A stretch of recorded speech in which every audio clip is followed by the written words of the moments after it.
Assalamualaikum warahmatullahi wabarakatuh. Kembali lagi di pembelajaran matematika bersama Ibu Adel. Halo siswa-siswi kelas 9, apa kabarnya hari ini? Semoga dalam keadaan sehat dan siap untuk belajar tentunya. Pada hari ini kita akan belajar tentang jenis-jenis angka persamaan kuadrat berdasarkan diskriminan atau dilambangkan dengan huruf D besar. Nah, rumusnya D itu sama dengan B kuadrat dikurangi 4AC. Oke, ini rumus diskriminan. Nah, syarat-syaratnya di sini ketika nilai diskriminannya lebih dari 0, maka akan mempunyai penyelesaian dua akar yang berbeda. Dan ketika diskriminannya sama dengan 0, maka akan mempunyai dua akar kembar. Sedangkan ketika diskriminannya kurang dari 0, itu tidak memiliki akar penyelesaian. Untuk memahaminya, perhatikan contoh berikut ini. Soal yang pertama di sini, tentukan nilai diskriminan dan jenis akar dari persamaan X kuadrat dikurangi 8X tambah 7 sama dengan 0. Langkah pertama, kita cari dulu nilai A, B, dan C-nya. A ini didapatkan dari koefisien dari X kuadrat, yaitu 1. Kemudian B ini didapatkan dari koefisien dari X, yaitu negatif 8. Dan C ini adalah konstanta, yaitu 7. Nah, setelah kita menentukan A, B, dan C-nya, kita masukkan ke rumus. Rumusnya yaitu yang tadi, D sama dengan B kuadrat dikurangi 4AC. Oke, D jadi sama dengan, masukkan B-nya negatif 8. Tulis di sini negatif 8 kuadrat kurang 4 dikali A-nya 1. Berarti 4 kali 1 dan C-nya itu 7 kali 7. Selanjutnya, hasil dari negatif 8 kuadrat yaitu 64 dikurang 4 kali 1 kali 7 yaitu 28 sehingga nilai diskriminannya yaitu 36. Nah 36 itu lebih dari 0. Karena nilai diskriminannya lebih dari 0 maka persamaan tersebut memiliki dua akar berbeda. Oke. Nah ini adalah syaratnya ya, kalian harus ingat ketika lebih dari 0 persamaannya memiliki dua akar berbeda. Kalau sama dengan berarti dua akarnya kembar atau sama. Kalau kurang dari 0 maka tidak punya akar penyelesaian. Oke, silakan kerjakan nomor 2 dan 3.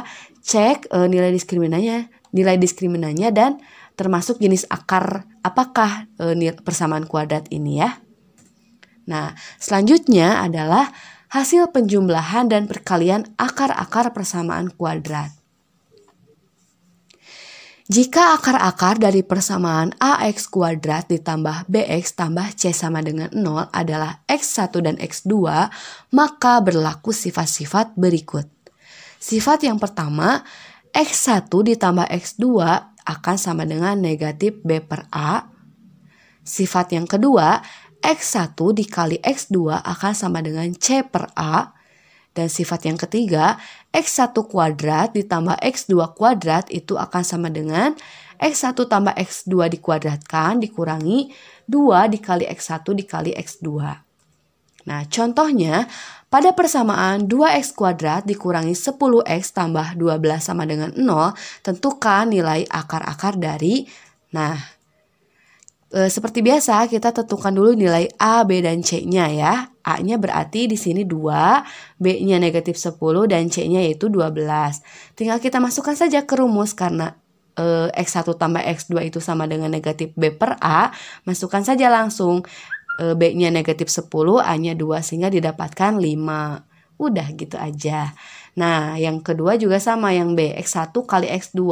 Kita tinggal masukkan ke rumus. Rumusnya C per A. C-nya 12, A-nya 2. Jadi hasilnya adalah 6. Sifat yang ketiga, pada persamaan X kuadrat ditambah 9X dikurangi 21 sama dengan 0, tentukan nilai akar-akar dari X1 kuadrat ditambah X2 kuadrat. Oke, berarti ini A, B, C-nya kita tentukan dulu. A-nya 1, B-nya 9, dan C-nya negatif 21. Nah, untuk mencarinya, kita cari dulu hasil dari X1 tambah X2 dan X1 kali X2-nya. Pakai rumus yang tadi. Didapatkan X1 tambah X2-nya negatif 9 dan X1 kali X2-nya negatif 21. Sehingga kita masukkan ke rumus ini. Nah, X1 tambah X2-nya kan negatif 9. Karena ini dikuadratkan, maka ini juga harus dikuadratkan. Negatif 9 dikuadratkan, dikurangi 2 dikali negatif 21. Nah, ini negatif 21 dari sini ya. Sehingga didapatkan hasil negatif 9 kuadrat yaitu 81. Dan negatif 2 dikali negatif 21 yaitu positif 42. Jadi ditambah 42 hasilnya 123. Nah, untuk melatihnya silahkan kerjakan soal-soal latihan berikut ini. Ada 3 soal, silahkan dikerjakan agar pemahaman kalian semakin bertambah. Terima kasih sudah menyimak video ini sampai habis. Wassalamualaikum warahmatullahi wabarakatuh.